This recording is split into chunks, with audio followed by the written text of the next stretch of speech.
Hello everybody and welcome back to Let's Play Hyperlight Drifter with me, Kid Dave. Smashing into things. We've got that bar up top. I don't know if you've ever noticed it. That's like your endurance, and it sort of slowly flashes up. When it runs out, you can't do stuff anymore. I lost the tempo. Just in time for the final area. I've got a great feeling about this. Not the slightly different pattern. I think purple stuff in this game is often bad.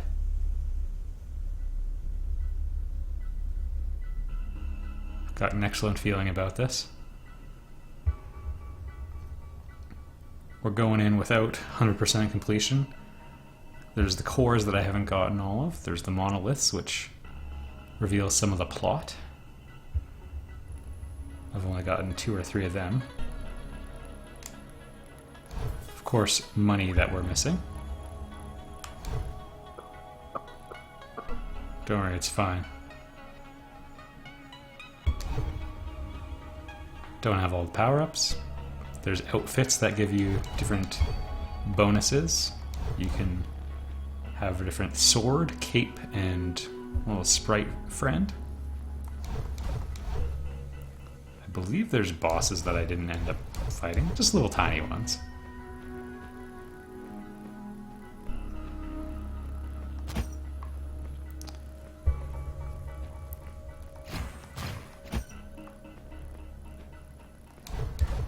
But we're gonna go for it anyway. Also, missing a health thing, I guess?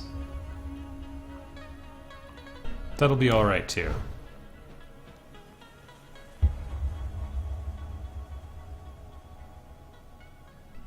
That diagram on the right.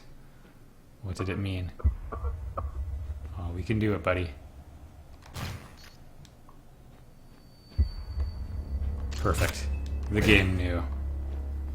I'm gonna save these just in case.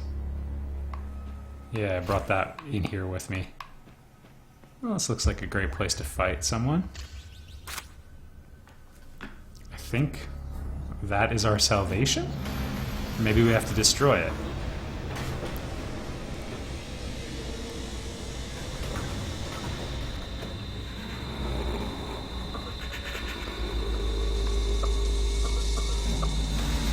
I think I should smash it. Oh. Let's dance. I'm not scared of you.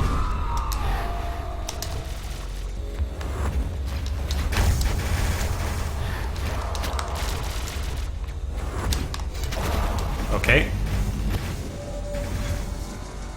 Came on a little aggressive there. Prepare the gaming posture. So you don't want to get caught in that thing.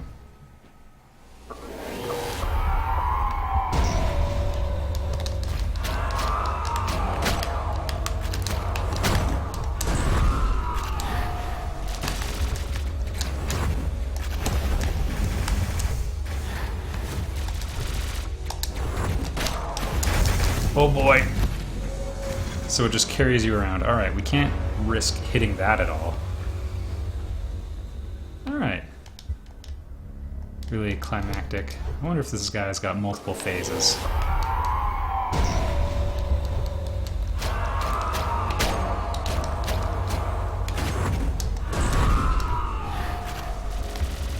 Okay, and now the death attack.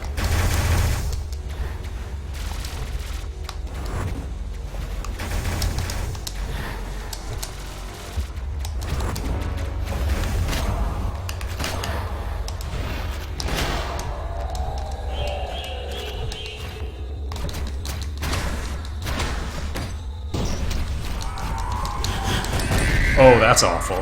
Well, we learned a lot today. I've been learning to drive my whole life. Cool. You want to watch that. Good timing, Dave.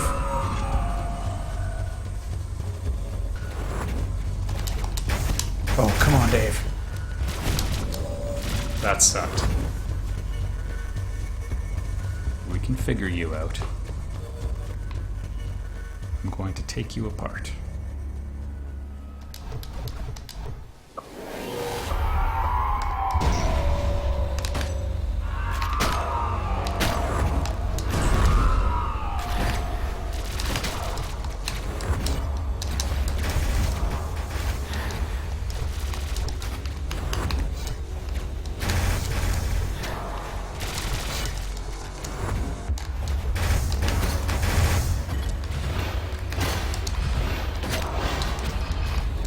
What the heck was that? The pattern changed.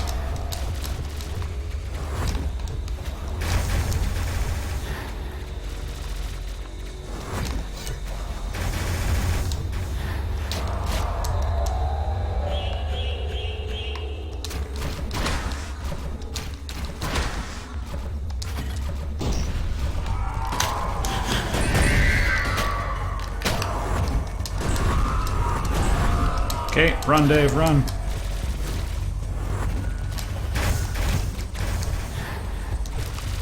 We'll get a chance at him again.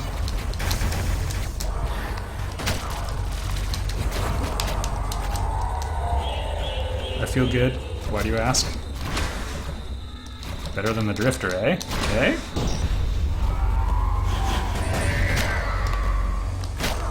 Yeah, let's do this, Judgment.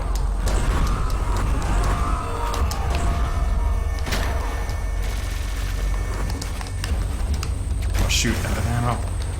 Heal, Dave, heal.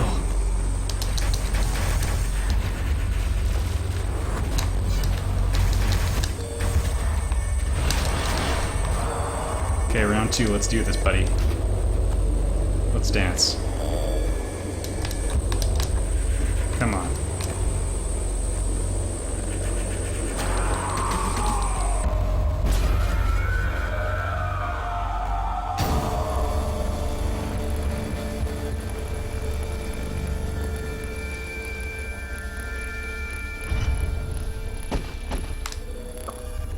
Oh boy.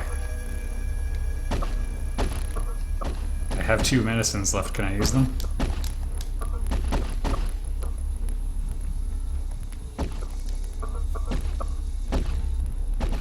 Was that thing sustaining me? Come on, buddy. Sprite friend.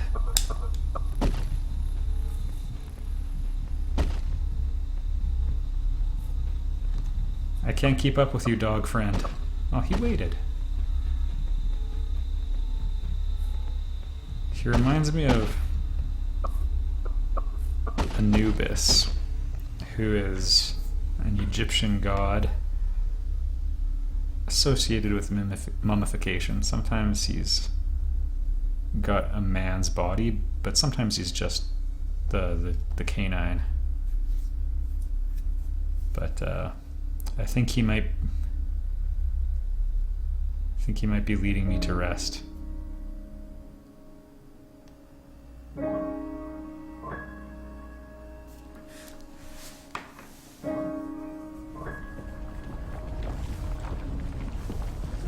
Well, it's nice to have the company.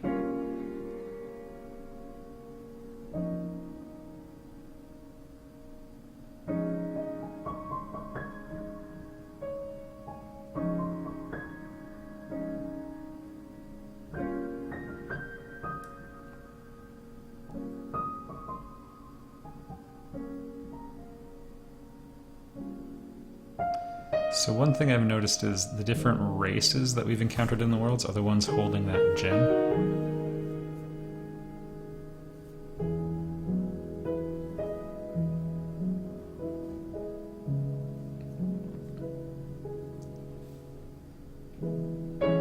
He's not in the pink nightmare water anymore.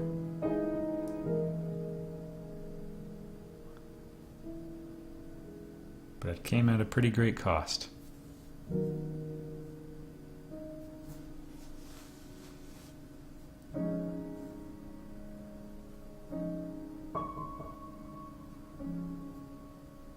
So I'm wondering if the dog was that diamond in the middle. that we were always working towards.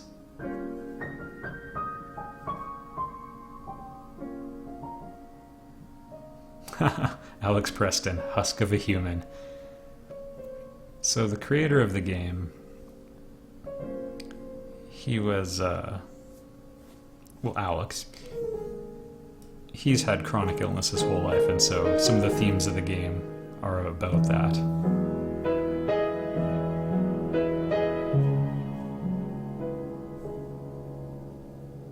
Thanks for the music and ambience, Disaster Piece. The game has a couple really interesting mystery elements to it, if you will.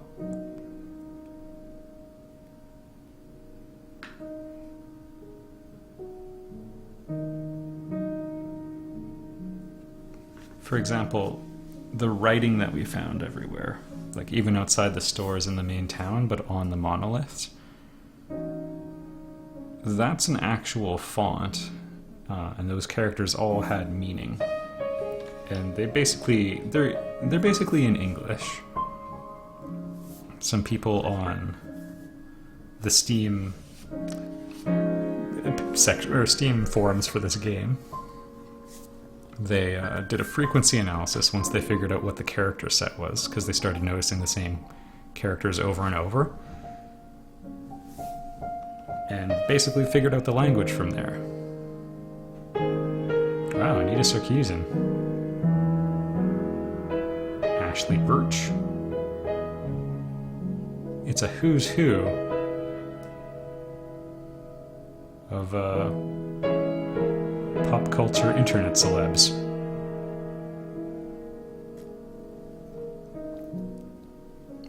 Anyway, yeah, they figured out there were 26-ish letters. I think maybe it's only 24, but you don't need all 26 to communicate effectively in English anyway. Come on, X. What are you bringing to the table? Anyway, and with that, they were able to get translations of the monoliths and the different signs around town. One of them says, like, good food or something at a restaurant one. Yeah, and it was pretty neat, just going over their process, figuring that out. And so some people started formulating some theories about what the plot is. I read some of them. Some of them seemed a little literalist for my liking, just because this game has so many apocalyptic visions in it. You know, seeing signs of destruction and these symbols that have meaning that you can't quite understand, and maybe they have meaning unto themselves. They kind of did a little bit of that. And so I don't think the entire story has to necessarily be perfectly explained. I think you sort of come up with a theory that has flexibility built into it, I guess is what I'm trying to say.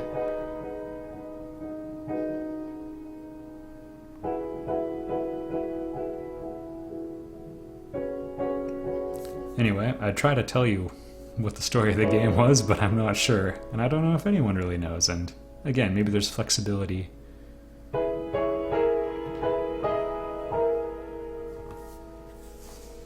Maybe you need that to understand the game itself. But yeah, it looks to me like there's those 4 races, and there's statues of them holding the different gems. We can zip through this, by the way.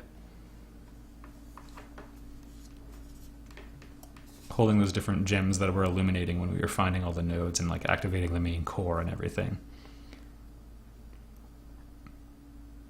And we found evidence of those 4 races, like those poor massacred ferret people and the bird people.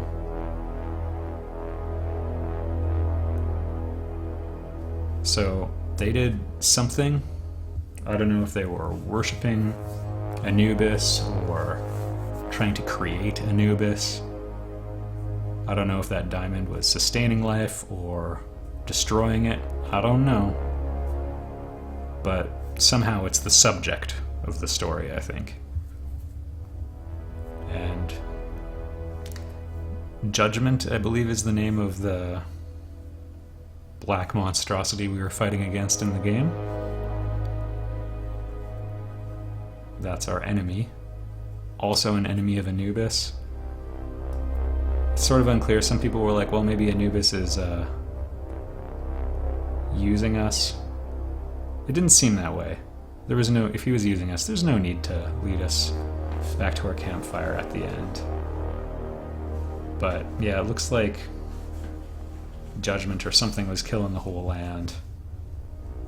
And the Drifter cured the land at expense of himself.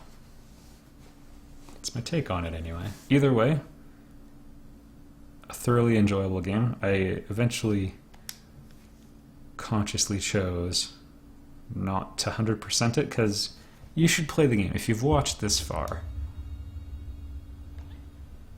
you should do it. And there's so I know this from reading the Steam forums. There's we can continue with 1 health and walk back from where we are, just right near the final boss, or you can continue from where the story ended. Don't get